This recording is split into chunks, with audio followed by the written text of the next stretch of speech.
Je m'appelle Tristan Limoges. Je suis directeur des ventes pour une entreprise de suppléments alimentaires. Je m'appelle Marc-Antoine Ricard, je suis consultant marketing et publicité numérique. On s'est rencontrés dans un contexte d'affaires, en pleine pandémie, et on s'est découvert une passion commune pour les martinis. Aujourd'hui, on te propose des discussions de bureau sur des sujets variés en lien avec les affaires en format 5 à 7 virtuel. Assis-toi confort avec un drink, mets tes écouteurs. Bienvenue à Entre deux martinis.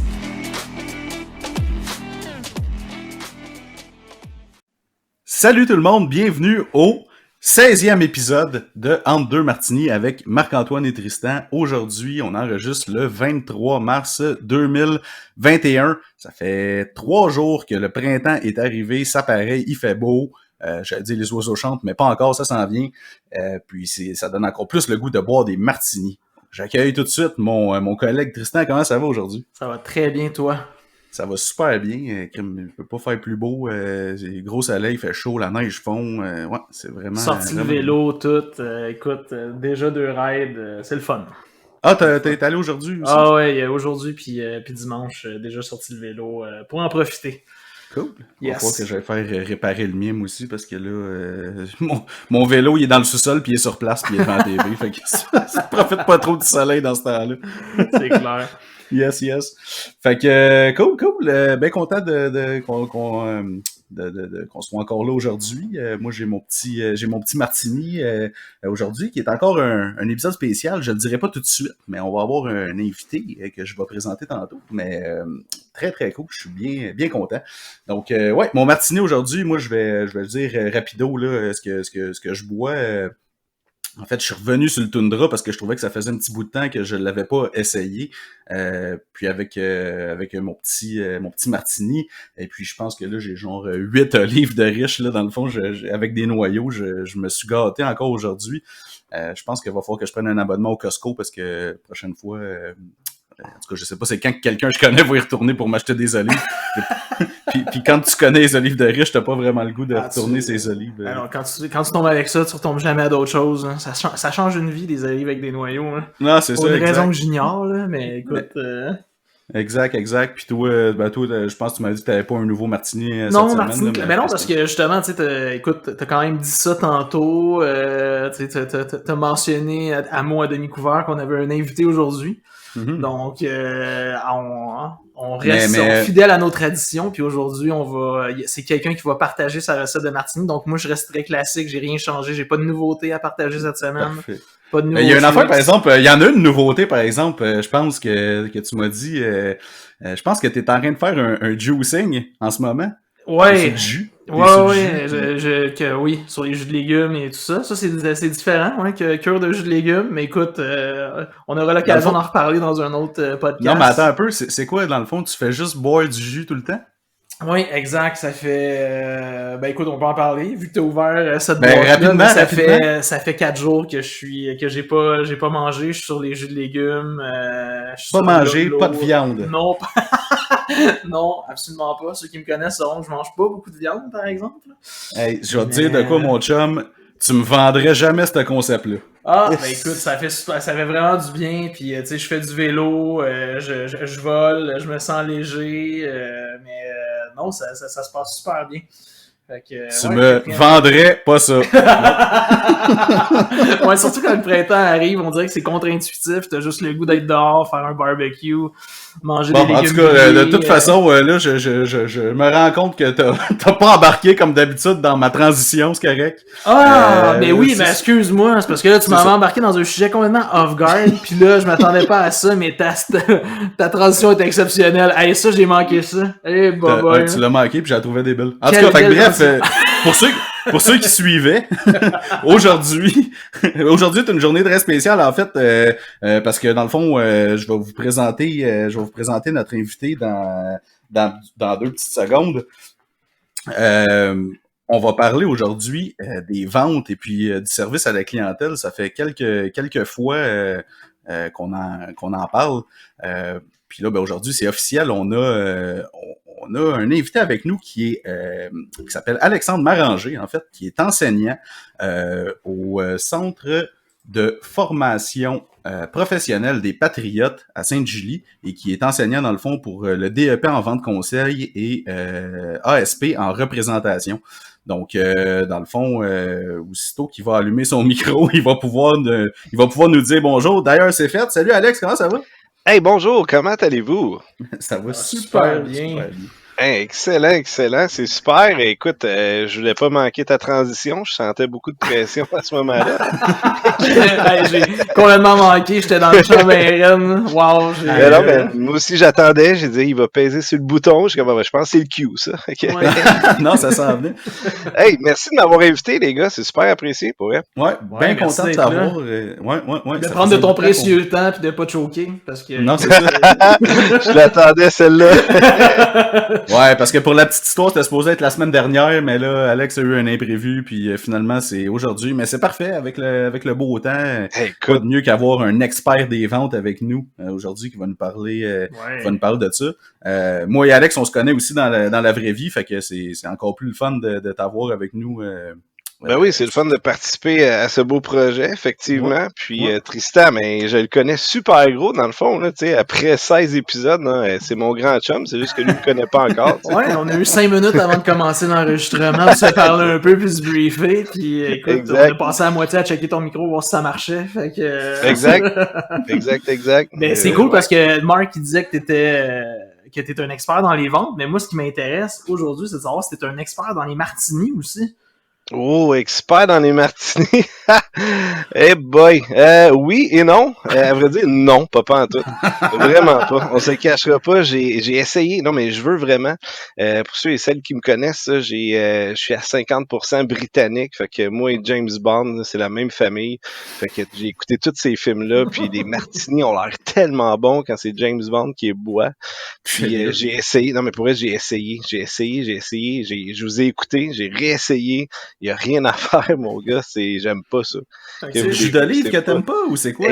Je ne sais pas. Honnêtement, là, je pense que cet été, il va falloir que tu m'en fasses un vrai, là, parce que je dois manquer quelque chose ou des papilles gustatives adéquates, un des deux. Fait que tu bois quoi? Ben, moi, mon martini, puis là, les vrais buveurs de martini vont me lancer des tomates, là, je pense, ça. Du haut de ma virilité et de mon James Bondish, que j'adore, là, j'adore les Cosmopolitan, mon gars. Avec l'accent! Avec l'accent! Hey, on se ferme les yeux, puis on se sent dans Sex and the City, c'est malade! I'm Mr. Big. Mais ouais, exact. Mais écoute, je le sais, c'est pas l'affaire. Et puis, ça fait longtemps, j'aime ça. Écoute, on sortait quand on était plus jeune où est-ce que l'orgueil était de mise. Puis, toi, t'en avais zéro. Quand on commandait ça au bar, là, écoute, je disais, mets-moi ça dans une bouteille d'Heineken verte que ça paraît pas que c'est ça que je bois. Puis, ça passait, là. Mais, ouais, j'adore les Cosmos. Vraiment, là, c'est ça. Puis, surtout, là, à ce temps-ci, j'adore ça. Mais, tu sais, c'est comme le deuxième que je me bois en 2021. Je pense que c'est pendant le temps des fêtes le premier. Puis là, ben, avec le beau temps, le 20 degrés dehors qu'on a aujourd'hui, le gros soleil, on dirait que le timing est parfait. Puis ta recette, c'est quoi? Ah oui, c'est ça, ma recette. Écoute, c'est pas compliqué. 2 onces de vodka, 1 once de Grand Marnier, 2 onces de jus de canneberge ou tu le veux un peu plus fort, tu peux en mettre un peu moins ou s'il fait vraiment plus chaud, tu peux en mettre un peu plus. Là. Et puis quartier de lime pressé, je mets ça dans le shaker avec la quartier de lime complètement dedans. Rajoute beaucoup de glace parce que c'est bon quand c'est froid. Et là, attention, tout se passe dans le shaker. On veut pas le shaker comme font nos bons mixologues. On veut juste le retourner un petit peu afin que la froideur vienne s'incruster là, dans l'élixir. Et puis ma foi, là, c'est tellement bon. Dans un beau verre de martini, bien entendu, on n'a pas le choix. Hey, le gars, il est en vente puis ça paraît. J'ai le goût d'aller m'en faire un. Là, pour vrai, j'ai le goût, moi aussi, d'être masculin comme Alex puis d'aller m'en faire un. Je salivais presque. C'est extraordinaire. Tu manges ça avec quoi, donc juste me donner le goût encore plus. Je mange ça, écoute, avec rien, avec un bar de piscine puis des amis. C'est très bien. Ouais. Mais tu sais, écoute, tu respectes quand même la thématique à moitié. Il y a le verre, le format du verre est parfait.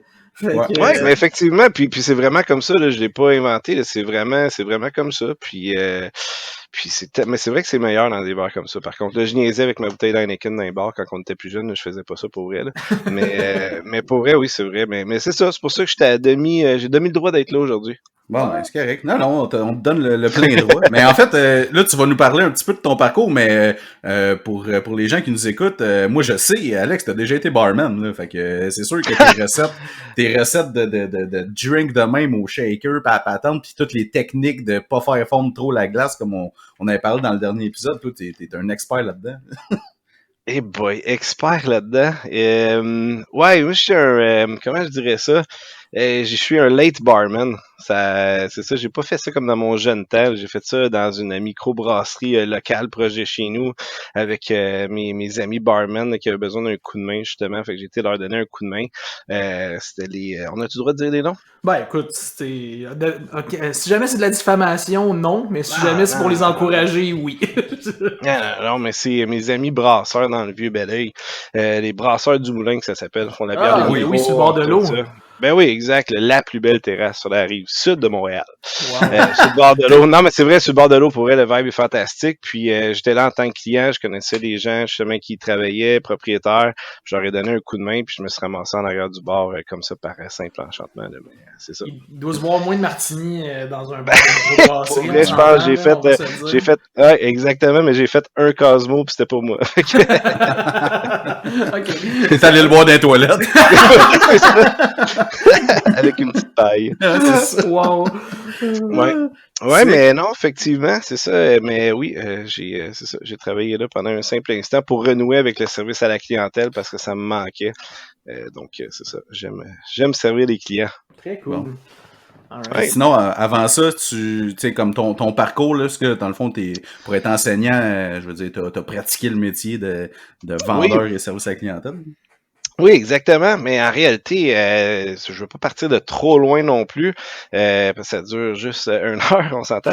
Mais tu sais, j'ai commencé au tout début, quand que j'étais jeune, début vingtaine, très très début vingtaine, on va dire, pour dire à peu près 20 ans, comme on l'a tous fait ou à peu près, là, travailler dans les boutiques de linge, communément appelé la guenille au Québec. Donc dans le domaine de la guenille, j'avais travaillé pour dans le temps, écoute, le bon vieux Freedom, j'avais commencé là. On s'en souvient, les bonnes vieilles boutiques Freedom. J'avais travaillé là après ça. J'avais fait des ouvertures de magasins. Je m'avais chipé à Rivière-du-Loup. Après ça, j'étais revenu ici, puis j'ai fait une ouverture capsule sportive au Mail Champlain, à Châteauguay. Fait que j'ai travaillé là-bas aussi. Fait que c'est vraiment là, je pense que j'ai eu la piqûre pour la vente. Tu sais, avant ça, je savais que j'aimais travailler avec le public, jaser avec les gens.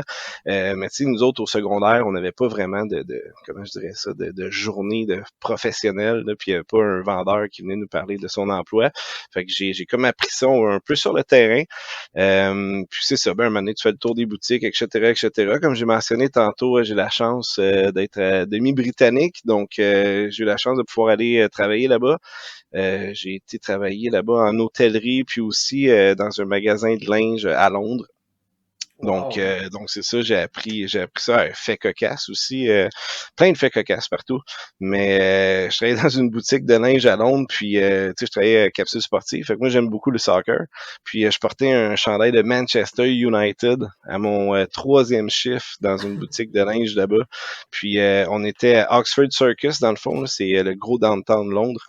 Puis la directrice des ventes de la compagnie, je pense que c'est comme Topman, c'est une super grosse compagnie, le magasin avait comme 6 étages à côté du Nighttown. Elle n'aimait pas Manchester United, fait que j'ai perdu ma job à cause de ça. Ben, voyons donc. Ouais. Fait que, ouais, non, mais c'est ça. Mais tu sais, là-bas, le soccer, c'est comme une religion. Là, Pas sûr que tu peux faire ça au Québec. Ah non, mais je veux dire, je m'en allais exactement dire ça, même dans le contexte actuel. Écoute, c'est de la discrimination, mais niveau expert là, que tu as vécu. Là. Wow. Je penserais pas que, mettons, porter un chandail des Nordiques à Montréal ferait en sorte que tu perdes ta job. Mais c'est ça. Mais bref, c'est ça. Je travaille dans ce monde-là. J'ai bien aimé ça. Dans l'hôtellerie aussi à Oxford, ça, c'est super le fun. J'ai travaillé là, c'est super le fun. Service à la clientèle. Tu sais, on voit vraiment comment créer des expériences avec la clientèle, etc. Et puis, par la suite, je suis revenu. Puis, la route m'intéressait. Tu sais, évidemment, je devais faire une carrière de ça. Je devais gagner, bien entendu, un peu plus d'argent aussi. Donc, j'ai été suivre le cours que j'enseigne, le DEP en vente conseil, puis l'ASP en représentation au centre de formation à Sainte-Julie. Puis, c'est là que par les stages qu'on a vécu là-bas, je sais que les gars, vous avez parlé un peu de stages dans vos dernières capsules, mais j'ai appris à vendre justement sur le terrain, en représentation, là, être représentant des ventes sur la route. Donc, j'ai travaillé pour un food broker, permettez mon anglais, un courtier alimentaire. Ouais. Oui, exactement. Et puis ça, c'est une super belle expérience, belle entreprise familiale. J'ai vraiment appris beaucoup là-bas. J'ai grimpé les échelons aussi à cette entreprise. Super belle chose. Après ça, j'ai travaillé pour un manufacturier de produits chimiques, dans le fond, pour tout ce qui est agroalimentaire au Québec pendant quoi, 7 ans, je pense, 6-7 ans facile.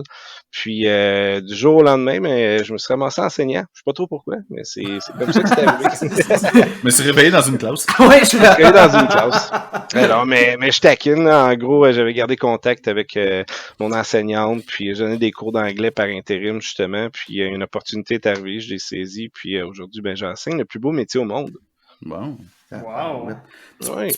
T'as nommé deux choses, là, DEP en vente conseil et ASP en représentation. Peux-tu nous dire vite, c'est quoi la différence?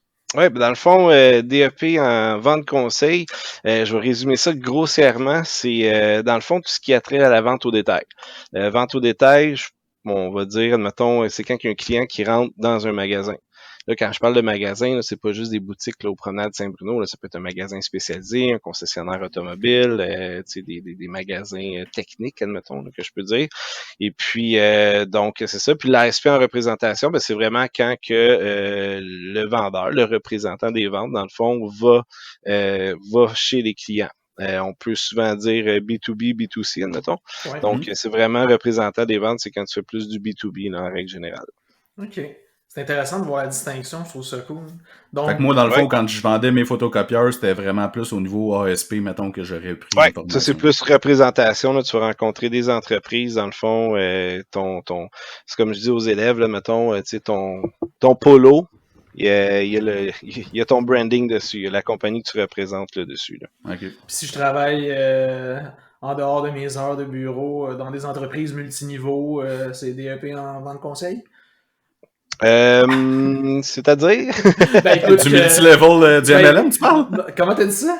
Du MLM, tu parles? Ouais, du MLM, oui, ou pyramidal, là. Écoute, t'appelles ça comme tu veux, là, mais quelqu'un qui fait ça, il irait-tu plus dans un DEP pour parfaire ses connaissances et améliorer ses performances? C'est vraiment, je suis pas sûr, non, je pensais pas. Je pense qu'ils vont pas nulle part, eux. Je pense non, j'ai juste posé la question. Non, c'est ça exactement. C'est l'école de la vie, celle-là, mais ça, c'est l'autre école à côté de où est-ce que j'enseigne. C'est le cabanon à côté. C'est ça, exact. Mais je reviens à ce que tu parlais, parce que tu sais, t'as parlé des concessionnaires automobiles, puis j'ai une question parce que j'ai des connaissances autour, tu vois où je m'en vais avec ça, là, des connaissances autour de moi. Quelqu'un qui sort, qui a le cours de ASP que tu donnes, il peut se rendre chez un concessionnaire puis devenir conseiller aux ventes, c'est ça? Oui, exact. C'est une très bonne question, on va dire, parce que dans le domaine de l'automobile, puis là, c'est drôle, vous en avez parlé aussi dans les vos podcasts antécédents, tu sais, les titres, c'est quoi les titres des vendeurs? Tu sais, représentant, gérant de territoire, directeur des ventes, gestionnaire de compte, là, tu sais, t'as comme plein de noms que tu peux avoir. Concessionnaire automobile, c'est un peu comme entre les deux, parce qu'en réalité, tu sais, le client, il rentre dans le concessionnaire automobile. Tu sais, en gros, admettons, le client va rentrer dans le concessionnaire, puis là, il va être attitré à un conseiller en vente, justement, pour le servir. Ça fait que, tu sais, à 85%, je dirais que c'est de la vente au détail. Là, je sors des chiffres comme ça, là, je veux pas qu'il y ait personne du concessionnaire automobile qui me tape sa tête, là. Mais tu sais, ils ont quand même une partie de représentation où est-ce que ils sont souvent à la commission, je dirais quasiment à 90-100%. Donc, tu sais, ils doivent aller chercher leur clientèle. Fait que, tu sais, ils vont aller sur Kijiji, admettons, regarder les gens qui vendent leur voiture pour essayer de les attirer en magasin, en concessionnaire, et vice-versa. Fait que, tu sais, c'est comme un peu hybride, je dirais, entre les deux. Okay. Mais je serais porté à dire que majoritairement, par contre, c'est plus considéré comme détail, admettons. OK. Puis j'ai des amis, justement, qui ont été dans ce domaine-là, puis eux ont étudié, je sais pas si tu connais, peut-être tu connais ça, mais au Georgian College à Barrie, ça te dit-tu quelque chose? Non. C'est vraiment c'était un collège qui était comme dédié à cette industrie-là à Barrie, OK, en Ontario. Fait que, tu sais, OK. en fait, la question que je m'en allais te poser, c'était c'est quoi la différence entre faire le DEP ou faire l'ASP au Québec puis s'en aller là-bas? Mais là, j'imagine. En termes d'heures, c'est quoi la différence? Mettons le DEP puis l'ASP, c'est à peu près le nombre d'heures pour faire compléter la Le formation? DEP, c'est 900 heures. C'est une super bonne question. Que je ne m'attendais pas à répondre si technique que ça aujourd'hui. Le DEP, c'est 900 heures. Puis l'ASP, c'est 450 heures. OK. Fait que dans le fond, en gros, le DEP, c'est vraiment la base de la vente. Puis après ça, la SP, c'est vraiment une attestation de spécialisation professionnelle. Fait que dans le fond, tu vas vraiment te spécialiser à faire plus de prospection, admettons, la gestion du temps, des CRM, puis tu sais, comment représenter une entreprise, faire un bon argumentaire de vente, etc., etc. Là. Des Faut que tu calculs fasses les commerciaux deux? plus poussés. Non, t'es pas obligé de faire les deux, mais si tu veux un bon chèque de paye, je recommande de faire les deux. OK, Mais tu peux pas, tu peux faire le ASP sans avoir fait le DEP. Ah non, bonne question. OK, Dans c'est ce ça ma question, sens-là, tu en peux fait. pas. Ouais, c'est ça, excuse. OK, Dans ce sens-là, tu peux pas le faire. Pour faire la SP, tu dois avoir un DEP comme préqualification. OK, c'est ça. OK. Intéressant, ok. Mais j'imagine, peux-tu nous dire un peu en proportion s'il y a vraiment beaucoup de monde qui font les deux? Ou c'est vraiment, ça se limite beaucoup au DEP, puis après ça, quelques-uns seulement vont aller vers l'ASP aussi? Oui, ben c'est une super bonne question. Règle générale, là, je te dirais que tout le monde suit à l'ASP. Tu sais, en gros, nous autres, là, la formation à Sainte-Julie, tu sais, ça peut varier de chaque centre de formation aussi. Là. Mais tu sais, nous autres, c'est 10 mois, dans le fond, pour les deux formations. Fait qu'en 10 mois, tu as 2 diplômes. Fait que c'est quand même très, très rapide. Puis c'est ça. Puis tu as 10 mois, tu as 7 stages sur la route, là, 7 stages en entreprise. Fait que règle générale, là, je te dirais que les élèves, là, ils vont rester jusqu'à l'ASP. Puis c'est quoi mettons, tu dis que tu as un plus gros chèque de paye après le ASP, mettons, on parle de quel pourcentage de plus, mettons, en moyenne? Très bonne question. C'est vaste, hein, la vente. Tu peux vendre des produits dans n'importe quel secteur, là, que ce soit Ouais. la construction, que ce soit le pharmaceutique, que ce soit automobile, que ce soit le linge, le voyage, etc., etc.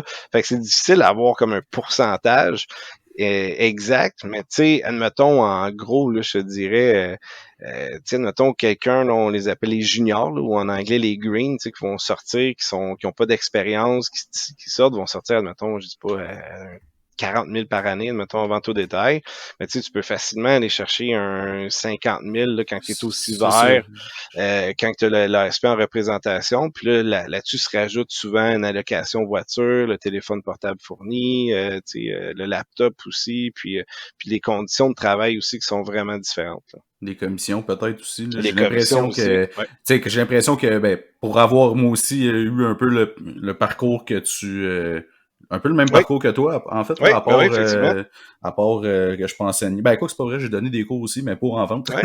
Euh, travailler dans une boutique versus travailler sur la route, c'est sûr que c'est pas mal plus payant quand c'est toi qui vas chercher des clients sur la route, là, à moins que je me trompe, là, je vois comme pas dans quel type d'industrie. À part peut-être, mais même là, l'automobile, je pense que les marges sont tellement pas si grosses que les commissions, ceux qui font beaucoup de, ceux qui font beaucoup d'argent sont moins nombreux, j'ai l'impression, peut-être que je me trompe, là. Ben, Mais ouais. le taux de ceux qui ont du succès, mettons, est plus sur ceux qui vont sur la route, là.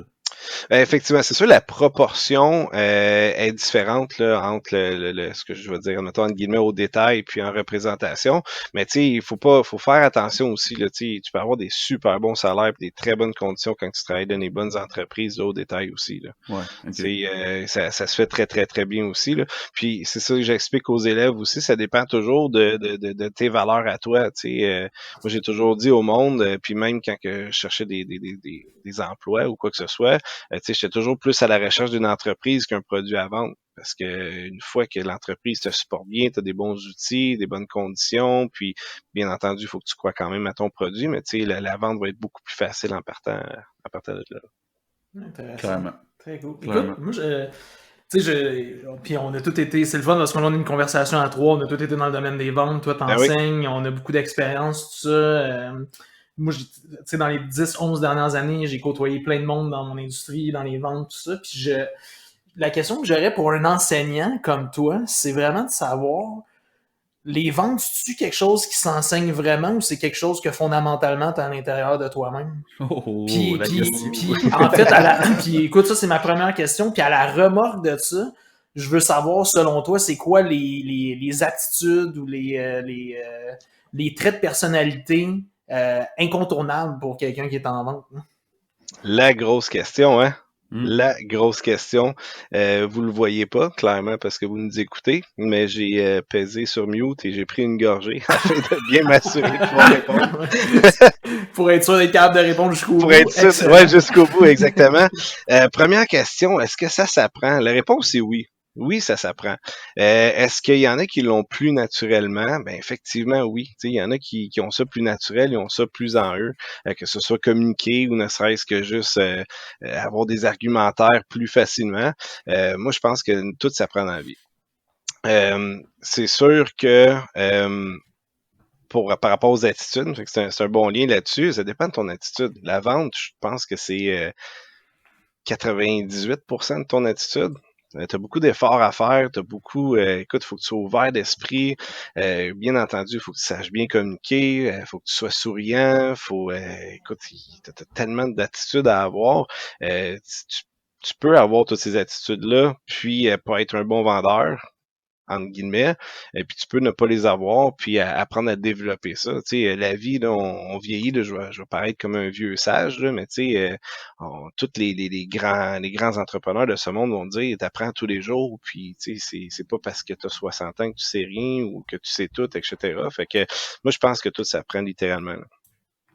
J'ai l'impression que tout s'apprend, moi aussi, mais j'ai l'impression qu'il y en a pour qui que c'est peut-être pas... Tu sais, ils ont peut-être, oui, le goût de le faire, mettons, mais que c'est pas pour eux, je pense. Tu sais, puis on a tous été dans des compagnies où est-ce qu'il y avait des Top Guns, puis il y en avait qui tiraient de la patte, puis qui étaient pas, tu sais, à leur place, là, parce que c'était pas des... Ils n'avaient pas le mordant, mettons, ou tu sais, le couteau d'un dent, là.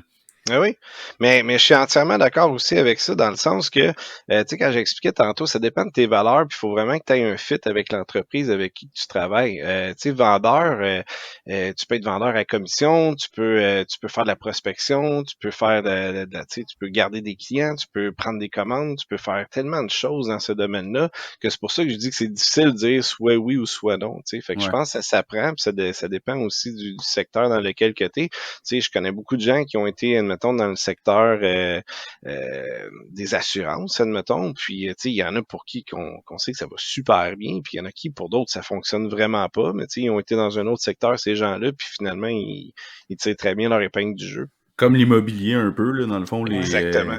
Les courtiers, là, tu sais, pas les courtiers, mais les vendeurs de maison, là. Ouais, c'est ça, courtier immobilier, exact. C'est un mot cute pour dire vendeur de maison.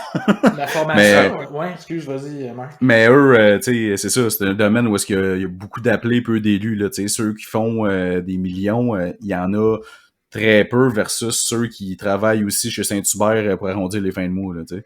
Je suis d'accord, mais moi je pense que pour en connaître quand même une couple dans ce domaine-là, tu vois eux qui défoncent les portes, qui ont une bonne attitude, qui comptent pas les heures, puis qui vont de l'avant, puis qui prennent ça, puis qui travaillent avec leur cœur. Ça paraît, ça se ressent, puis c'est souvent eux autres qui ont beaucoup de succès aussi. Là. Exact, mais c'est pour ça que je dis, t'as bien beau vouloir, si t'as pas cette drive-là en toi, comme non, t'as bien beau avoir toutes les techniques, tu sais, de comment répondre à une objection, comment aborder, faire de la prospection, etc. Si t'as pas comme tu sais, je suis comme mitigé entre les deux parce que oui, je sais que ça s'apprend, mais en même temps, je pense que ça prend un certain type de personnalité aussi. Puis là, en même temps, toi, t'enseignes ça, fait que c'est sûr que t'enseignes aussi les différents types de personnalités en tant que client comme tel, qu'il faut que, dans le fond, tu t'adaptes à chacune des personnalités, puis, tu sais, mettons, un introverti peut fitter avec un autre introverti, ou ces choses-là, là, les couleurs, puis ces trucs-là, là. Mais still, je pense que ça prend quand même une certaine aptitude, j'ai l'impression. Tu sais, ça t'arrive-tu, toi, mettons, de m'emmener que t'en as dans ta classe que tu le sais très bien, là, que ça sera pas des gros vendeurs, là. Sans nommer de nom, Mais- c'est important. Sans nommer de nom. Sans nommer de nom. Là, j'ai pas le droit de nommer de nom. Hein. Non, Non, mais, là, mais là, blague non. à part, mais c'est parce que tu as dit un mot tantôt que je trouvais important, tu sais, c'est la motivation. Tu sais, Mhm. c'est la personne qui se lève le matin, qui est motivée, puis qui va faire des cold calls, qui va sortir chez eux, il va aller faire 400 km pour rencontrer quelqu'un, il va aller se coucher tard le soir parce qu'il va aller à un salon, puis il y a un cocktail après ou whatever, puis tout le kit. Tu sais, la personne qui est motivée va avoir du succès. Là. Tu sais, c'est la bonne vieille loi de Pareto, là, tu sais, Ok, ben, 80-20. attends. T'as raison. T'as raison là-dessus, la motivation, ça, c'est dans n'importe quoi, mais ça m'amène, puis je veux le sortir tout de suite pendant que j'y pense. Vas-y. Est-ce que être motivé fait que t'es un bon closer? Parce qu'on s'entend que la vente, c'est closer en bout de ligne le deal. Là. Ben oui, effectivement, mais tu peux pas. Non, tu peux pas. Mais tu peux être le gars le plus motivé au monde, mais ça se peut que tu puisses pas closer. Là. Exact. Parce que j'en ai vu, moi, des de C'est même, là. Les gars, ils closaient, ils demandaient jamais la commande, ils closaient pas. Ils étaient motivés, ils faisaient, puis tu sais, dans le temps des photocopieurs, comme j'ai dit, on faisait 100 portes par semaine, sans cold call, sans téléphone. Mais t'as le client au bout de la ligne, puis crime, le client, tu sais, c'est déjà arrivé, là, le client était vraiment intéressé, puis le gars, il était pas capable de closer, genre, il allait pas chercher la commande, là. Comme... Ouais, c'est sûr. Fait que tu sais, il était motivé, mais je veux dire, c'était pas un closer. Je pense que ça... Ouais, pense c'est que pour ça que ça prend un tout, là. C'est comme un soudeur, là. S'il a toutes les bonnes techniques, mais il est pas motivé à souder puis il fait sa job tout croche, ben, tu sais, en même temps, sa job à la fin ne sera pas conclue, tu sais, elle sera pas à 100%. Fait que, tu sais, je pense que, effectivement, tu sais, je pense que ça s'apprend, mais c'est sûr, tu peux être le plus motivé au monde, mais, mais tu sais, si tu closes pas, C'est ça. C'est Mais, c'est peut-être dans tes techniques, c'est peut-être dans Ben, ton c'est ça, exact. approche, c'est peut-être dans tes skills. En même temps, aussi dans la vente, il y a beaucoup de. Puis j'imagine que c'est quelque chose que tu enseignes, mais tu sais, il y a beaucoup l'art de la négociation aussi. Là. Ben oui, ben oui. C'est pas tout le monde qui a ça. Puis en fait, la plus grande qualité, moi j'ai ma petite idée, là, fait que je vous le partagerai Ah oui? après, mais je pose la question aux deux. C'est quoi, d'après vous, la meilleure qualité, la plus grande qualité d'un bon vendeur? C'est une grosse question, ça. C'est une grosse question. J'y ai pensé, puis y en a-tu juste une? Ben moi je pense qu'il y en a. Moi je pense qu'il y en a une, mais Ouais. je serais juste intéressé au pire, allez-y, tu sais, mettons à votre feeling et tout ça, mais. Hey, un mot? Ouais, un mot. Un mot. Écoute, un mot. Écoute, j'essaie, là. Je suis en négociation, mais si je te sors plusieurs mots, puis on en retient une. Mais non, je taquine. Moi, je dirais, écoute, vite de même, là, à la fois un peu, là, persévérance. Ok. C'était celle-là que j'avais moi aussi, mais moi, j'en mettrais un autre qui est pas, ben, c'est un qualificatif, mais ça serait caméléon, moi. Ok. Ouais. Intéressant. Ouais. Intéressant. Parce que faut que tu t'adaptes. Puis tu sais, je l'ai dit un peu plus tôt, dans le fond, il y a plusieurs types de personnalités. Je pense que le bon vendeur est capable de s'adapter à plusieurs types de personnalités qu'il va avoir devant lui. Ouais. D'où le caméléon. Moi, je dirais plus C'est à la vrai. base Puis, de ça. moi, je vais Oui. entendre la tienne, Tristan. Ouais, moi, c'est Je suis l'écoute. curieux. L'écoute, ouais. L'écoute parce que j'ai tu sais, au fil des années, puis mettons, les personnes que j'ai côtoyées, les négociations que j'ai eu à faire, les gens à qui j'ai parlé, les fois où j'ai eu le plus de réussite, puis j'ai eu le plus de succès, puis que j'ai aussi noté ça en regardant d'autres personnes travailler, tu peux avoir la meilleure motivation du monde, tu peux être persévérant, tu peux être organisé, tu peux connaître tous tes chiffres, tous tes catalogues, toutes tes informations sur le bout de tes doigts. Mais si tu comprends pas bien les besoins de ton client ou de la personne avec qui tu interagis, je pense que tu peux pas être un bon vendeur. Je pense qu'il faut que tu sois à l'écoute de ça pour cerner où toi, après ça, tu peux te positionner puis vendre ton produit, vendre ton service, vendre ce que tu as à vendre. Ouais, mais je suis entièrement d'accord avec toi, puis c'est pour ça que j'ai hésité avec beaucoup. Tu sais, l'écoute active, là, c'est comme tu dis, c'est primordial, l'écoute des besoins, etc. Puis c'est juste pourquoi je me suis backé en disant persévérance, parce que si tu l'as pas, tu peux persévérer à comprendre pourquoi tu l'as pas fait, puis écouter un peu plus. Ouais, mais des fois, tu vas persévérer à pas écouter aussi. À pas écouter aussi, c'est ça, exact. Non, mais ils disent, hein, le vieil adage, ils disent, dans le fond, faut t'écouter 2 fois plus que tu parles, t'as 2 oreilles, puis t'as juste une bouche, fait qu'il faut que t'écoutes 2 fois plus que tu parles. Hey, crime, je me l'étais noté en plus, ça. C'est excellent. Wow. Oui, je te le dis. Le bon Dieu nous a bénis avec 2 oreilles puis une bouche. Fait qu'il faut que tu écoutes 2 fois plus que tu parles. Excellent. Ouais, Exact. mais c'est vrai, mais je suis entièrement d'accord là-dessus. Puis c'est ça qui est important. Puis je trouve que c'est ça que les gens ont tendance à ne pas faire. Puis tu sais, encore une fois, là, j'entends les gens dire t'as pas besoin d'une formation pour travailler en vente. Tu sais, effectivement, t'es pas obligé d'avoir une formation, on n'a pas d'ordre, admettons, pour vendre ou quoi que ce soit. Mais tu sais, c'est sûr que tu apprends plusieurs techniques. Puis je sais pas si vous avez sûrement vu le Wolf of Wall Street. Ben oui. Oui. Tu sais, le bon vieux, vends-moi ce stylo. Ouais. Ou est-ce que le trois quarts des conseillers en vente, là, je dis trois quarts, mais tu sais, ça peut être plus, ça peut être moins, mais tu sais, tout ce qu'ils font, c'est commencer à te donner des caractéristiques du produit. Tu sais, tu rentres à quelque part, tout ce qu'il fait, c'est de parler du produit, puis t'as même pas posé de questions à toi, voir c'était quoi tes besoins. On dirait que c'est comme le classique, puis ça, c'est ce qui fait en sorte que ma conjointe ne veut plus magasiner avec moi. Ouais, mais ça, c'est une erreur. C'est une erreur majeure, là, ça. Là. Oui, mais c'est une erreur majeure, mais elle se fait tout le temps. Écoute, c'est vraiment surprenant à quel point que cette erreur-là se produit souvent, souvent, souvent.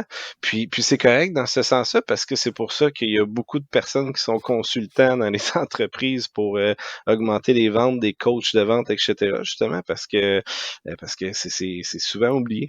Mais c'est comme en marketing, là, c'est la même affaire. Tu sais, si tu commences à dire juste les bénéfices de ton produit sans savoir à quel problème ta clientèle a besoin que tu Oui. répondes, ben tu sais, c'est un peu la même affaire avec les ventes. Là. Si tu arrives en nommant toutes les caractéristiques de ton produit, mais que dans le fond, il y en a juste une qui intéresse vraiment ton client, puis que peut-être en martelant ce bénéfice-là, qu'est-ce que ça va faire pour ton client, etc., ben peut-être que c'est ça qui va le closer versus tes 10 autres affaires qui sont complètement, tu sais, Ça veut rien dire pour lui. ça veut rien dire pour lui. C'est Ouais. ça, exact. Ben oui, en plein ça. D'où l'importance de poser des questions ouvertes. Puis justement, là, comme Tristan, tu disais, déterminer les besoins. Tu sais, je parle souvent des besoins conscients ou inconscients. Tu sais, fait que, OK, le besoin conscient, exemple, là, il a besoin, là, je dis n'importe quoi, d'un snowboard parce que le sien est brisé, il a besoin d'un snowboard, fine. Mais tu sais, c'est quoi le besoin inconscient derrière ça? Tu sais, c'est un besoin sécurité, c'est un besoin, mettons, d'affectif. Tu sais, veux-tu la nouveauté ou tu sais, qu'est-ce qu'il cherche? Fait que, tu sais, c'est souvent ça Exact. que les gens ont tendance à oublier. Wow. Moi, il y a quelque chose que je veux qu'on parle, par exemple, surtout en ce moment avec la pandémie et tout, la Oui. prospection. Hey. Comment ça se passe maintenant? Tu sais, comme moi j'ai dit, dans le temps, je faisais des portes comme physiquement. Puis je levais le téléphone, puis je composais des cartes d'affaires que j'avais à récolter dans le fond pour avec les petites notes que je m'étais pris sur la carte pour essayer de closer le deal. On le sait aujourd'hui, la majorité du monde a ça se faire cold caller. Fait que lever le téléphone puis appeler une entreprise pour dire je peux-tu parler au gars qui décide de telle affaire parce que je veux y vendre ma bébelle, ça marche plus ou moins. Fait que c'est quoi maintenant on sait il y a des outils technologiques etc. Mais qu'est-ce que tu enseignes maintenant puis que tu dirais à ceux dans le fond qui sont en vente maintenant puis qui doivent faire de la prospection étant donné qu'ils peuvent pas aller sur place mettons faire des pitchs de vente. Tout. On enseigne tout, faut tout faire. Il y a pas, tu sais, la vente a évolué pas beaucoup là, dans les 40 dernières années, là, on se le cachera pas. Là, je sais pas si vous connaissez, mettons, la méthode SPIN ou tu sais, les EDA de ce monde en marketing, puis tu sais, toutes ces choses-là, c'est comme des mots-clés qu'on connaît, c'est des choses qu'on connaît, mais tu sais, ça date des années 80. Là, fait il y a eu de l'évolution, oui, mais pas autant que la technologie peut-être de nos téléphones cellulaires. Non. C'est sûr que il y a des technologies, comme vous avez mentionné, qui nous aident à faire mieux une job de représentant, mettons comme un CRM, comme vous avez mentionné, c'est pas donné à tout le monde la gestion du temps. Donc, ça peut c'est des outils qui peuvent vous aider. Mais pour en revenir au fait, les cold calls, c'est sûr que il faut que tu en fasses quand même. Mais comment t'es fait? Tu lèves-tu le téléphone encore ou comment ça marche? Ben oui, tu lèves le téléphone. C'est sûr que dans toute vente, tu as besoin d'être préparé. Fait que c'est sûr que tu as la partie de défrichage avant. Si, admettons, là, on parle d'un représentant là, qui se fait donner une trousse de produits ou de services à vendre, puis qu'il n'y a aucune liste de clients, mais il faut qu'il commence par défricher son territoire, commencer à qualifier ses clients. Bon, mais ils sont-tu des A, B, C, D, admettons, là, ça peut être de n'importe quelle façon, mais c'est que reste quand même que par téléphone, tu peux rejoindre encore beaucoup de gens ou se faire accrocher la ligne au nez, mais c'est qu'il y a des gens que tu seras pas capable de rejoindre nécessairement par LinkedIn. LinkedIn, c'en est quand même une option qui est quand même 2018 peut-être, là. Mais on s'en sert encore aujourd'hui. Le téléphone, ça l'est encore. Tu recommandes plus LinkedIn à tes Oui, élèves? oui, je Ok. recommande LinkedIn. C'est juste que, tu sais, LinkedIn, ça marche super gros, puis il faut en faire, mais c'est pas tout le monde qui est là-dessus non plus. Mhm. Puis tu sais, en tout cas, vous avez sûrement des comptes LinkedIn, là, mais tu sais, tu te fais Non, hey, harceler quand même. Ah non? j'avoue candidement que moi j'ai pas ça. J'ai jamais eu ça. OK, Sérieux? J'ai jamais. Ah non, j'ai jamais senti le besoin d'avoir ça pour vrai. OK. Ouais. Non, mais c'est une Tuez-moi belle des plateforme roches. de... Non, mais Non, mais t'as le droit. C'est juste que tu LinkedIn, vois, c'est comme ta carte de visite, si tu veux, c'est ton CV ouais. en ligne. Ouais, Tu sais, absolument, Oui, je mais comprends. Mais ouais. c'est super bien pour faire du démarchage, puis mais c'est excellent, Tristan, que tu sois pas là-dessus, parce que tu viens confirmer mon exemple que si, admettons, je voulais te vendre un produit, mais je peux pas juste me fier à LinkedIn parce que tu vois, t'es pas dessus. Et non. voilà. Puis t'es pas le seul. Il y en a encore beaucoup qui sont qui ne sont pas là-dessus. Fait que tu sais, c'est peut-être quelqu'un qu'il va falloir essayer de téléphoner, soit au téléphone, essayer d'avoir peut-être son téléphone cellulaire, les courriels. Qu'est-ce qui est revenu in un peu, c'est les bonnes vieilles lettres. Tu sais, les bonnes vieilles lettres là, dans une enveloppe avec un thème, là, Sérieux? adressé à Pour quelqu'un. vrai? Ben oui, Ah puis ouais. c'est logique. Encore une fois, je dis pas que J'avoue tu vas faire que ça puis tu vas avoir 100% de résultats. Mais c'est sûr que ça va aider. Tu vas avoir quand même un lot de personnes, tu vas être capable de rejoindre. Les gens, ils se font bombarder de courriels, ils se font bombarder de plein de choses partout. Recevoir une bonne vieille lettre à la main, Ouais. c'est sûr que juste tu dans tes l'ouvres. mains. Ouais, c'est Ouais, ça. puis T'en c'est reçois sûr que tu tellement plus l'ouvres. comme un événement ici quand Ben t'en reçois exactement.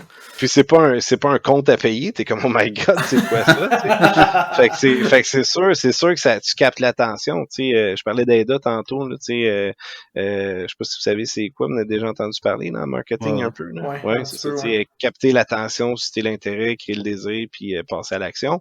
Mais tu sais, bref, tu reçois une enveloppe, ben, tu sais, ça capte ton attention, fait que tu l'ouvres. Fait que déjà là, tu commences à avoir un petit engagement de ton client. Tu sais. Wow. J'avoue que c'est quand même pas fou. Parce que comme tu as dit, des emails, pratiquement tous les sites que tu vois, ils veulent ton email, mais j'en sens rien de donner en retour la Ouais. plupart du Ouais. temps. Fait que c'est moins tentant. Puis quand tu te lèves le matin puis tu ouvres ton ordi, t'as genre 80 emails de promo puis de patente de achète mon produit, fais ci, fais ça, que tu t'es lis même plus, mais recevoir une lettre à la maison ou au bureau, Ouais. Ouais, j'avoue que c'est pas fou. Mais j'adore l'idée. Un télégramme chanté, tu penses que ce serait pas pire? Envoie un pigeon. lance une bouteille à la mer. Ouais, c'est ça. Elle va sûrement arriver chez le client un moment donné. Je veux faire de la business internationale. Flouk! On lance une bouteille à la mer en Gaspé, puis on a une réponse. Malade.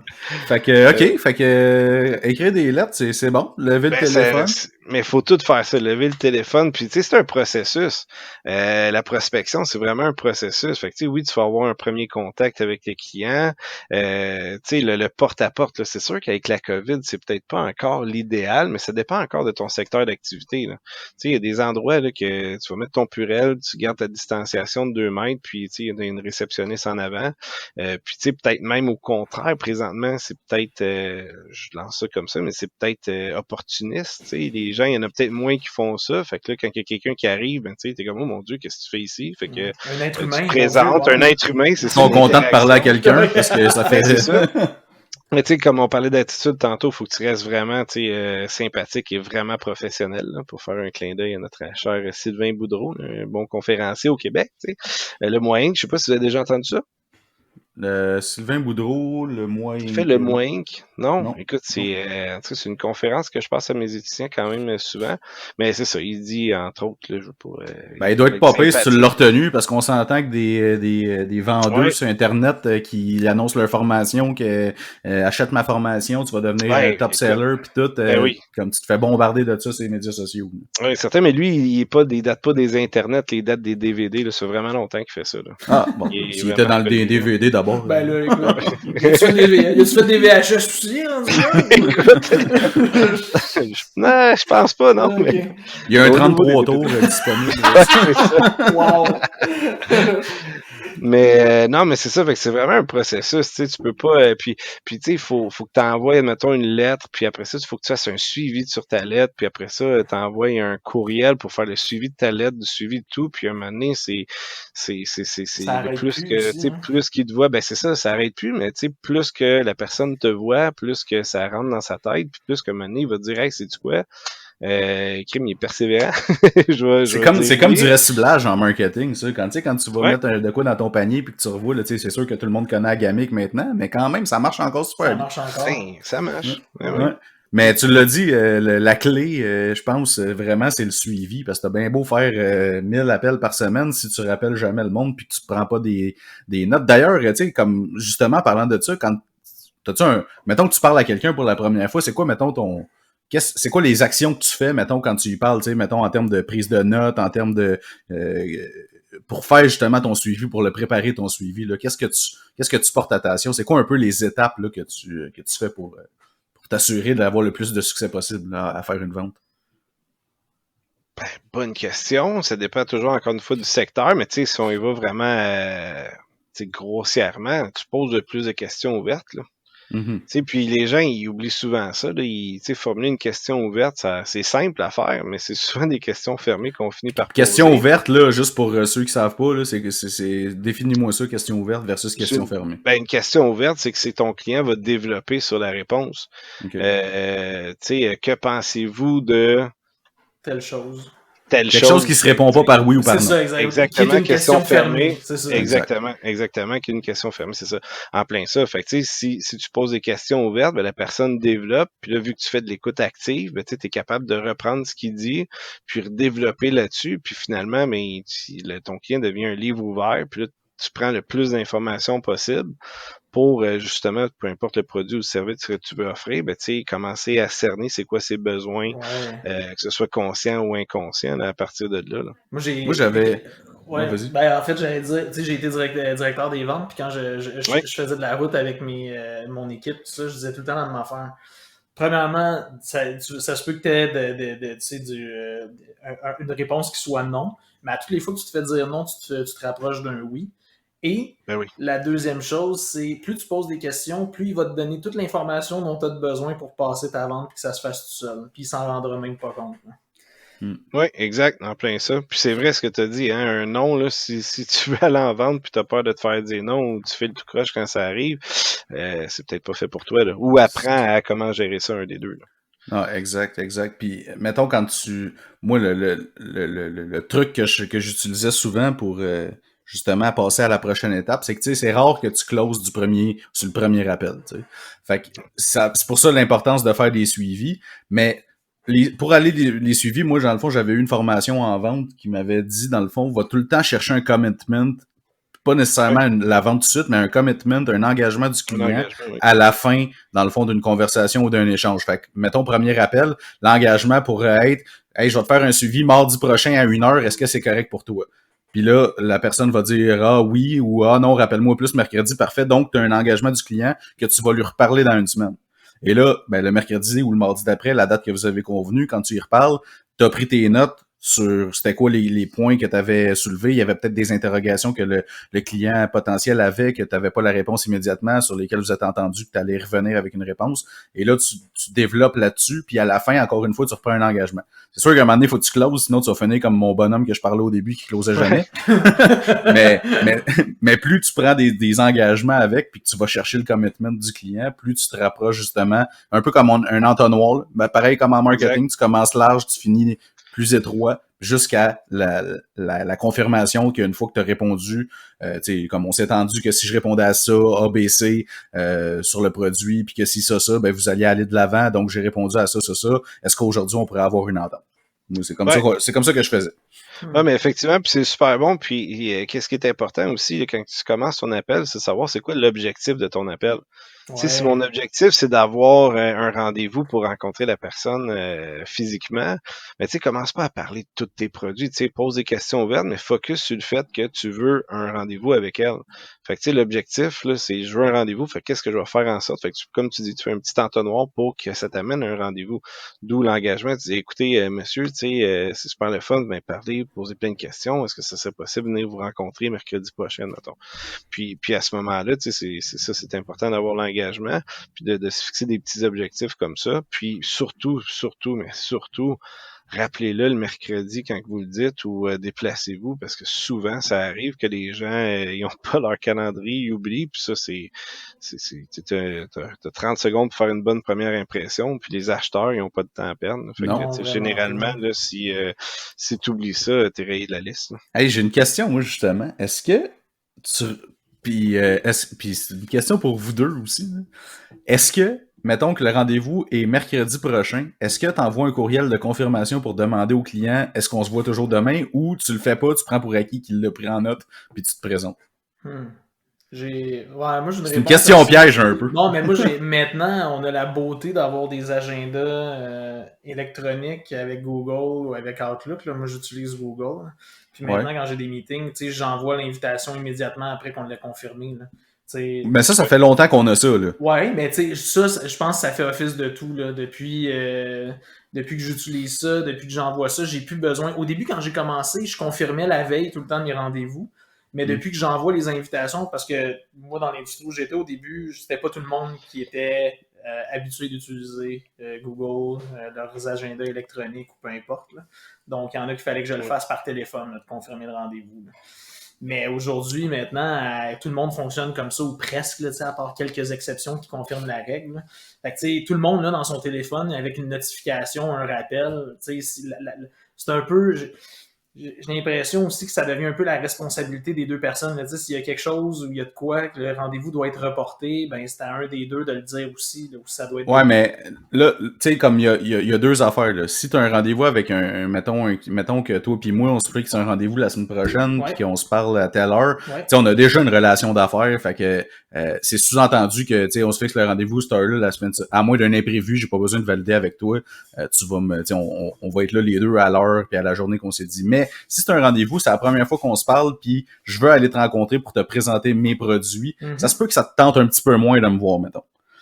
Fait que moi, mon point, c'est, moi, personnellement, je validais jamais le rendez-vous la veille parce que les fois que j'ai fait ça, c'est tout le temps une occasion pour le client qui a plus ou moins envie de te recevoir de dire ah non finalement j'ai un empêchement, je vais te rappeler quand ça va mieux à donner, puis si le client te dit je vais te rappeler, tu le sais qu'il va jamais te rappeler.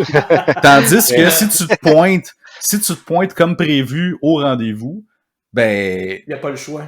Il n'y a pas le choix, parce que, anyway, on avait convenu la semaine passée, je t'ai envoyé l'invitation dans Google Agenda, dans peu importe quoi, t'as dit oui, moi je considère que t'es prête, puis que t'es là, ben je me présente, puis on a notre rendez-vous à la journée à la journée voulue. Moi, c'est comme ça que je fonctionnais. Je validais pas mes rendez-vous avant, sauf rare exception.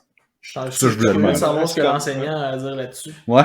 C'est quand même, je suis un peu partagé. Je t'avouerais, c'est sûr, Tristan, comme tu mentionnes, les calendriers maintenant de nos jours, ça se fait super bien. L'engagement se fait automatiquement quand la personne clique sur accepter. Ouais. Fait que c'est sûr, tu as un engagement qui est là. Si la personne ne le clique pas immédiatement, mais tu sais, moi, je pense, Marc-Antoine, que si la personne décide finalement de ne pas te prendre au moment désiré, c'est qu'à quelque part, il y a peut-être quelque chose qui a manqué dans ton pitch au préalable ou dans ton approche. Parce qu'en théorie, tu es là pour faire profiter de tes produits et tes services qui va aider l'entreprise dans peu importe pourquoi ils l'utilisent. Fait qu'en théorie, ils veulent te rencontrer. Fait que si quelqu'un essaye de désister, admettons, comme ça, mais peut-être qu'il manquait un petit quelque chose, c'est peut-être juste pas le bon moment aussi non plus pour que vos deux entreprises fassent affaire ensemble. Là. Peut-être. Mais moi, moi, je suis du genre à rappeler parce que quand j'étais dans le domaine, entre autres, produits chimiques, là, agricole, s'il fallait que j'aille à Saint-Clinclin des Murmures, je voulais pas faire 2 heures de route pour rien non plus. Là. Non, ben là, c'est ça. Là, ça, c'est une chose. C'est une dimension géographique ou ça. Ouais, exactement. C'est sûr que si c'est à 200 km, je vais valider avant pour être sûr. Non, c'est sûr. Mais tu sais, si c'est au coin de la rue, puis il y a quelque chose que tu as dit, c'est qu'effectivement, peut-être qu'au premier rendez-vous, ça se pourrait qu'effectivement, j'avais pas suscité assez d'intérêt comme tel. Sauf qu'il faut se mettre dans la peau. Ben, là, moi, je prends, mettons, l'exemple là, que, mettons, je vendais des copieurs ou que je vendais, exemple, de la pub dans une régie, etc. Mettons, il fallait que j'aille rencontrer le directeur marketing. Ben, moi, je l'appelais pour y pitcher mes affaires, mais toutes les autres aussi l'appelaient pour y pitcher pas mal leur service pour la même affaire. Fait que ça se peut que dans 2 semaines, quand on a rendez-vous parce qu'il était pas disponible la semaine d'avant ou whatever, ça se peut qu'il pense plus à moi comme tel, puis que mec, je le rappelle, pour y dire hey, notre rendez-vous de demain, ça tient-tu toujours? ça se peut que dans sa tête, il fasse, c'est qui lui déjà, je m'en souviens pas tant, puis nanana, puis qu'il dit, ah non, finalement, ça fit pas, tandis que si je me pointe là, puis qu'il vient me voir, puis qu'au pire, il se rappelait plus de moi, ben, je suis déjà là. Fait que le gars va prendre le temps quand même de, tu sais, c'est plus dur à dire à quelqu'un quand il est en face de toi, ah non, finalement, je peux plus, il retourne chez vous, que s'il t'appelle pour te valider le lendemain, c'est plus facile de dire, puis avec un email encore plus, là. Si t'envoies un email pour confirmer pour le lendemain, c'est facile de dire, ah non, finalement, mais c'est moi, c'était mon thinking. C'est vrai que tu as raison, puis tu sais, c'est du cas par cas aussi, puis c'est ce qu'on appelle l'expérience qui arrive en bout de ligne, tu sais. Chaque industrie est différente. Fait que tu as mentionné, toi, dans ton secteur, c'est comme ça que ça se passait, puis voici la réalité.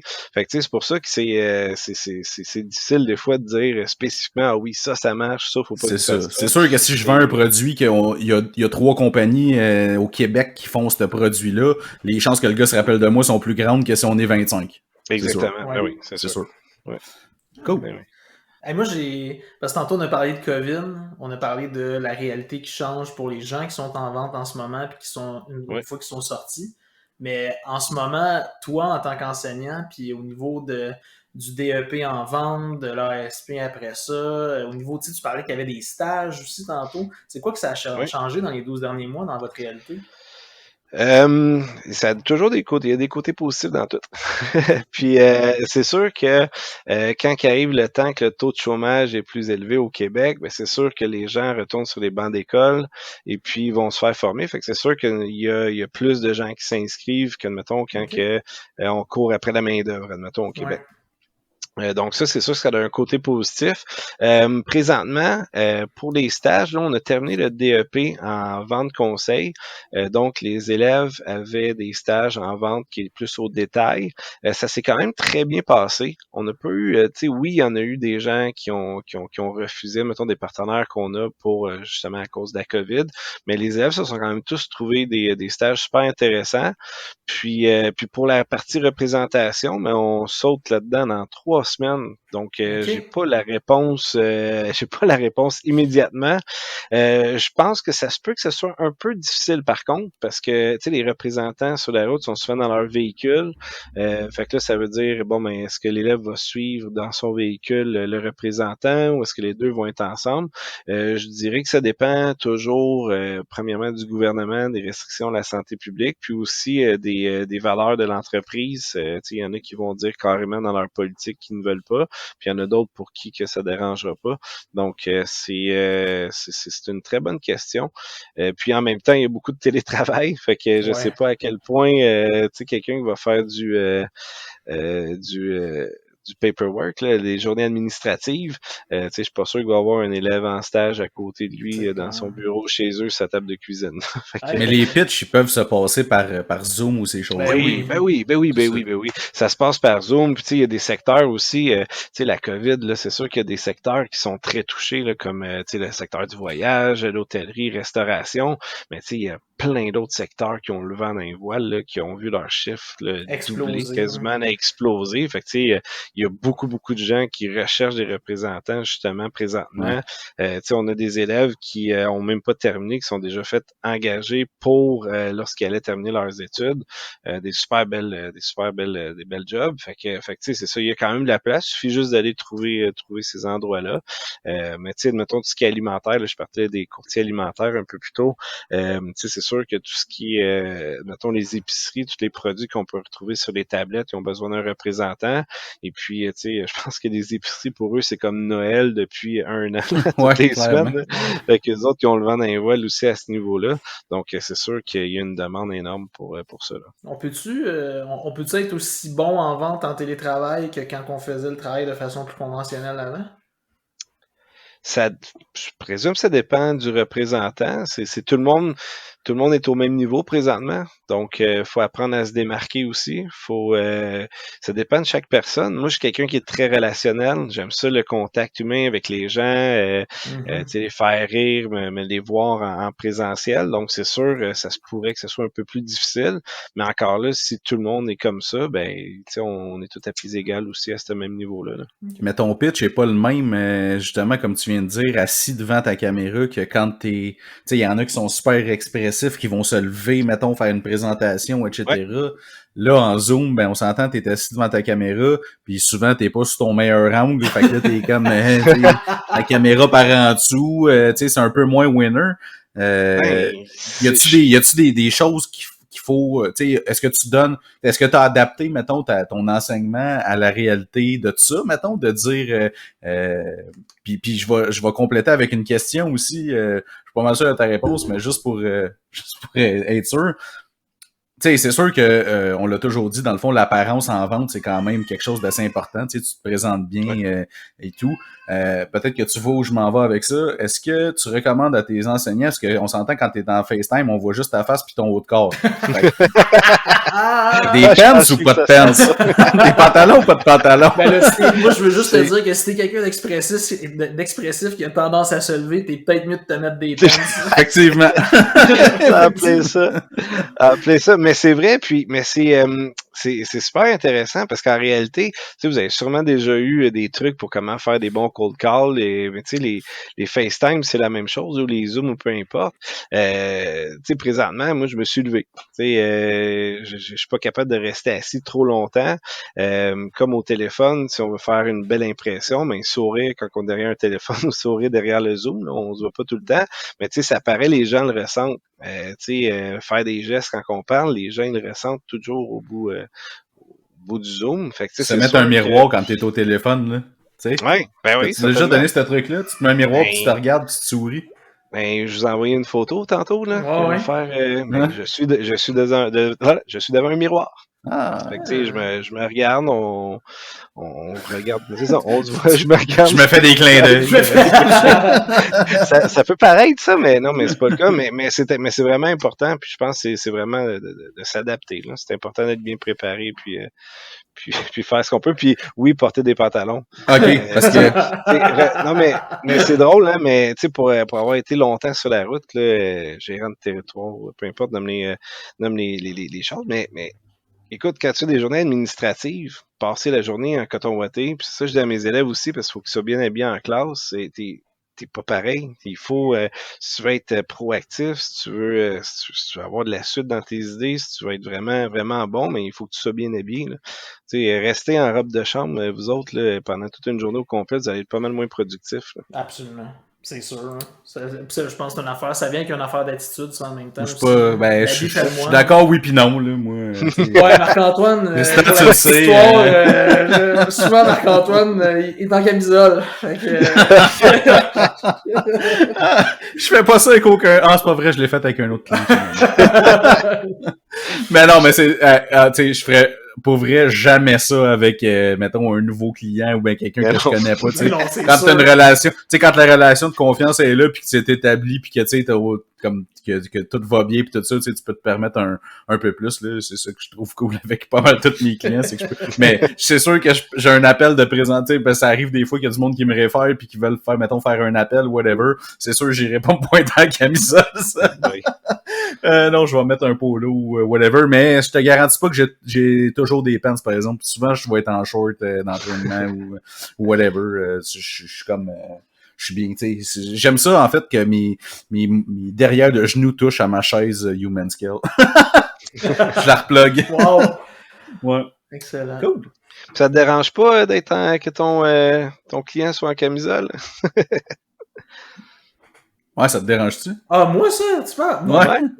Non, parce que, tu sais, je veux dire, c'est ça, il y a eu à un moment donné une dimension où on se connaît plus, puis on est plus à l'aise, ou c'est quelque chose qui ne me dérange pas. Quand tu vois que le rapport est toujours aussi professionnel, puis que tu sais, ça change rien au service, puis à ce que tu reçois, à ce que tu te fais donner, à ce que tu te fais servir. Tu sais, je vois pas de problème là. J'en ai fait une joke, je l'ai mentionné. Mais tu sais, puis je reprends ce que Marc-Antoine disait.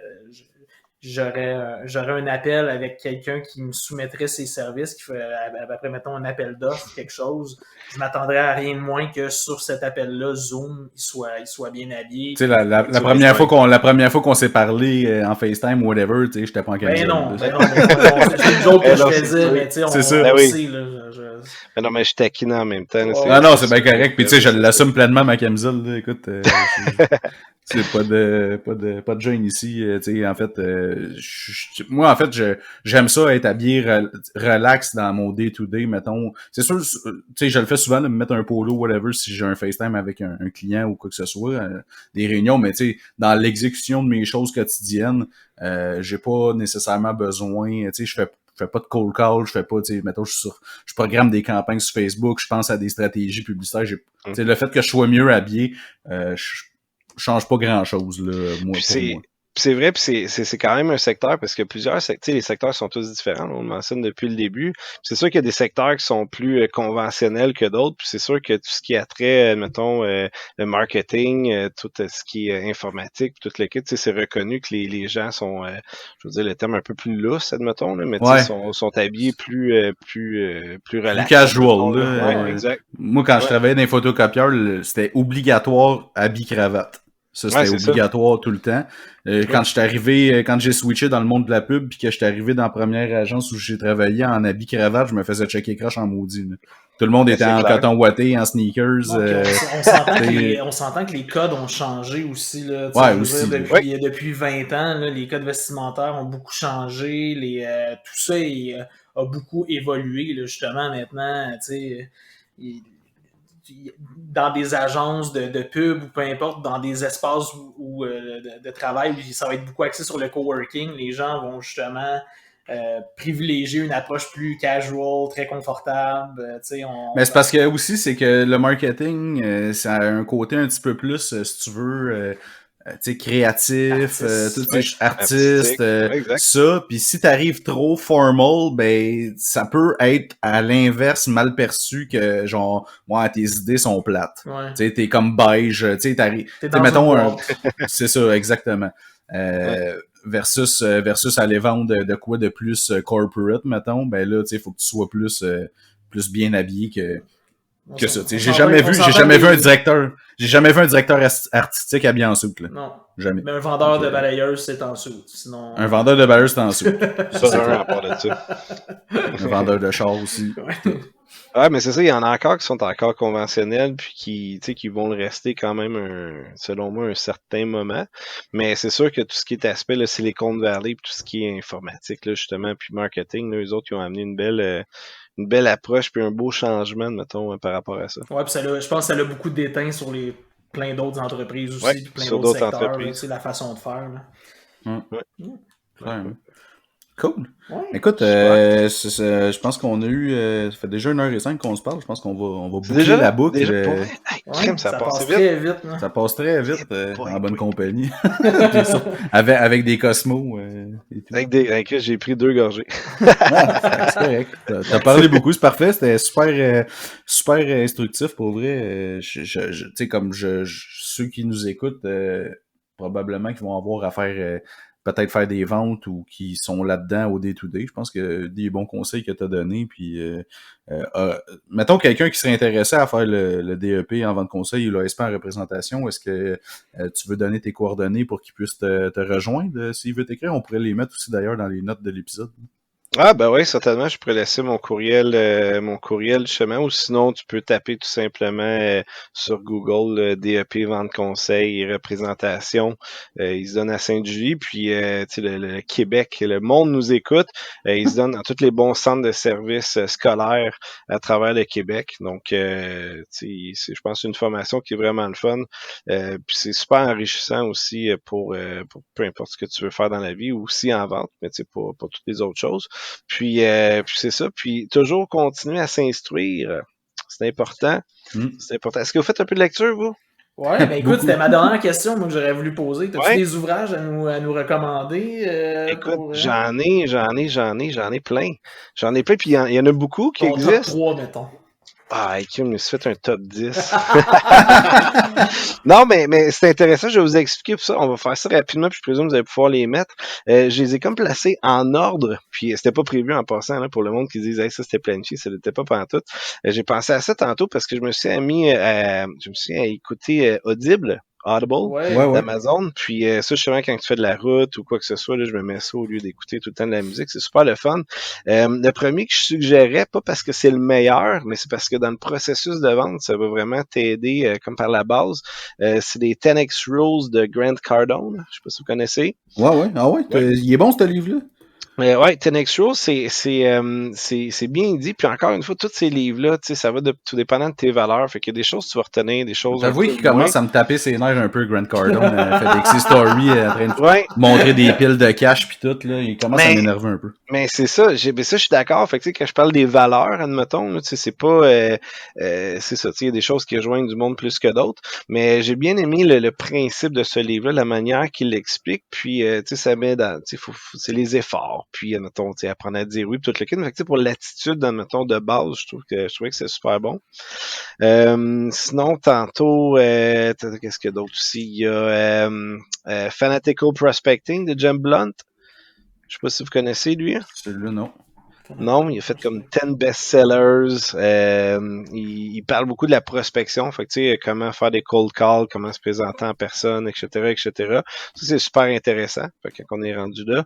Un autre qui est bien populaire, c'est Flip the Script de Oren Klaff. Ça me dit de quoi, ça, mais non. C'est super bon, ça. Pour vrai, il est vraiment bon, puis il donne des exemples là, de lui. Je le donne à mes élèves parce qu'il va parler des e-games, tu sais, pour les jeux vidéo. Puis là, il a fait un pitch de vente pour aller recruter un sniper. En tout cas, c'est super intéressant.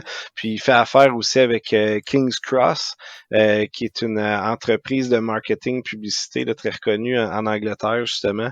Fait qu'il parle de ses pitchs. Fait que ça, c'est bon. Never Split the Difference de Chris Voss. Déjà entendu parler de ça? Non, en tout cas, c'est super bon lui aussi. Je prends tout en note.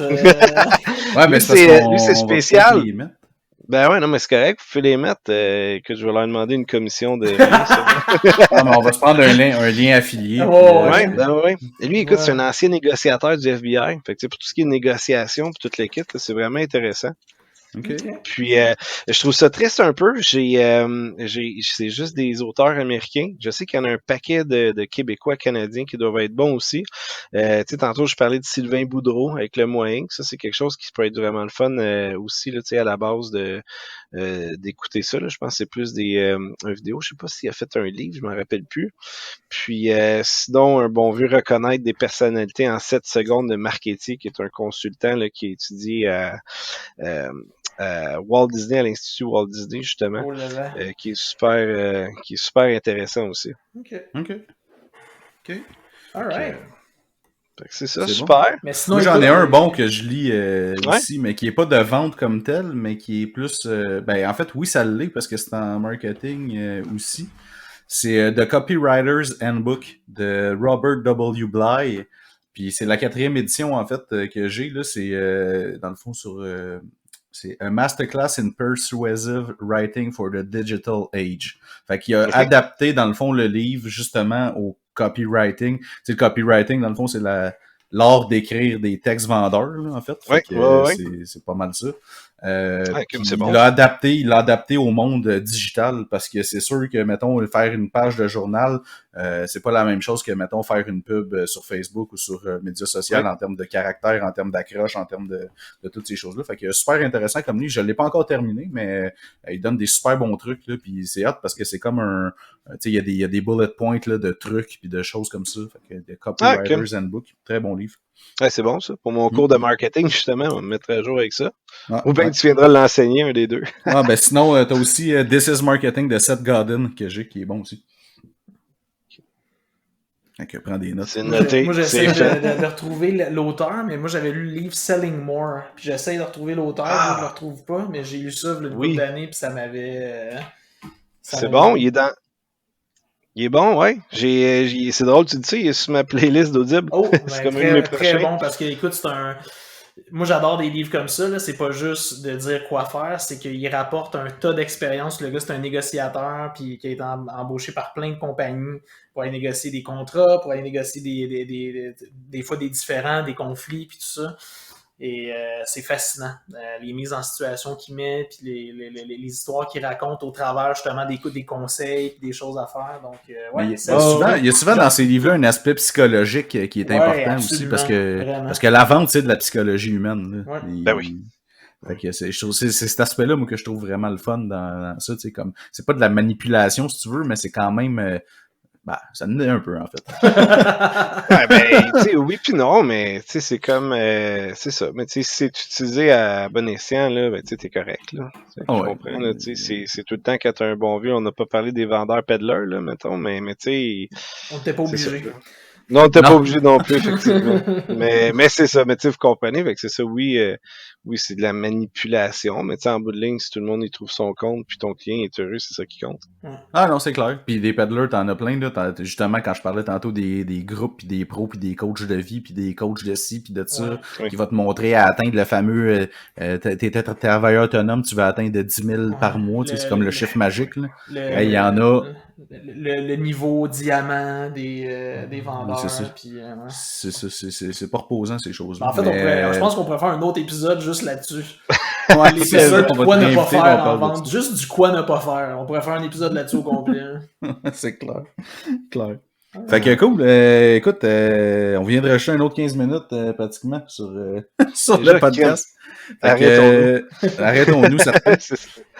Donne-nous ton courriel, Alex, s'il te plaît, pour qu'on puisse le mettre, puis tu peux le donner en ondes. Donner en ondes, boy. OK, vous êtes prêts? Sortez vos dactylos. Ouais. Alexandre.Maranger, Marenger, Davies, Davies, ça c'est le côté britannique, commercial, CSP, comme dans Centre de services des patriotes.qc.ca. C'est noté, puis on va le mettre dans les notes du podcast. La beauté avec un podcast, c'est que tu peux le réécouter si jamais tu peux reculer de 15 secondes, c'est vrai. C'est ça qui est le fun. Fait que cool. Tristan, toi, ton côté, as-tu un mot de la fin? Transition, parce que je l'ai manqué aujourd'hui, puis je me promets de pas manquer la semaine prochaine. Je suis vraiment déçu, mais bon. Ouais. Fait que ceux qui nous écoutent, dans le fond, vous pouvez nous suivre sur vos plateformes préférées. On est sur YouTube, Spotify, SoundCloud, Apple Podcasts. Laissez-nous un petit review, note positive si vous aimez ça. C'est très apprécié. Ça va nous permettre d'apparaître un peu plus dans les recherches de podcasts. Puis si vous voulez nous écrire à notre adresse courriel, c'est entre2martini@gmail.com. Entre2martini, tout en lettres. Sur Twitter, c'est @2martini. Puis sur Facebook, notre page Entre deux Martini, en fait, facile à trouver. Là, vous allez voir le petit logo des Martini. Donc, Alex, merci beaucoup de ta présence aujourd'hui. Ouais, c'est super apprécié. Merci à vous. Merci à vous, c'est vraiment le fun. J'ai bien apprécié mon premier podcast à vie. Nice. Bon, super. Ce sera certainement pas le dernier. Non, on va peut-être te réinviter à un moment donné. Ouais, exact. Fait que les boys, Alex, je vais te souhaiter des bons Cosmos. Puis nous, on va se souhaiter des bons Martini. Yes! Puis sur ça, on vous dit à la prochaine. Merci, gars. Bye.